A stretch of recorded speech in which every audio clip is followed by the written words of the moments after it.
I look back at photos from that time period and I am like, holy I was real thin. I was skin and bones. Kristin Cavallari is opening up about her, quote, unhappy marriage to Jay Cutler.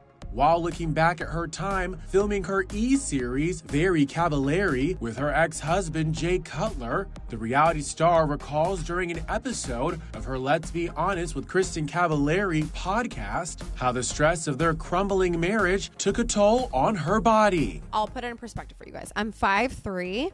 I currently weigh 114 pounds. Filming Very Cavallari, I got down to 102.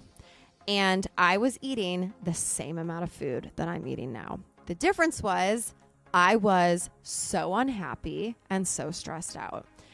I look back at photos from that time period and I am like, holy I was real thin. I was skin and bones.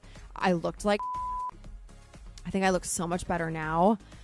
And you guys, that was just stress. That was being in a really unhappy marriage, quite honest. I mean, literally, I was so unhappy. Kristin, who shares kids Candid, Jackson, and Sailor with the former quarterback, also remembers having, quote, way too much on her plate, leading her to being, quote, so unhappy. So I had way too much on my plate, which, again, I think they kind of go hand in hand. I was so unhappy that I was just trying to max out.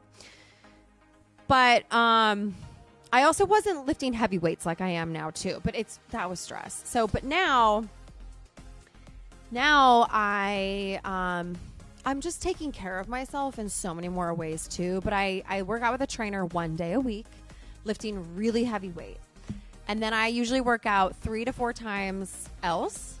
So I work out 4 to 5 times a week, 1 time with a trainer. I lift weights on my own 2 to 3 more times. And I'm pretty good about pushing myself. I will say I don't push myself as much as my trainer, but I'll put a little weight on there. Kristin and Jay announced their breakup at the end of Very Cavallari in 2020. And the Hills star has gone on to share that she has no regrets about the decision. As she said while appearing on the School of Greatness podcast in 2022, the scariest thing I've ever done is get a divorce, but it's the best thing I've ever done. And that has really jump-started my journey on self-love and who I am now.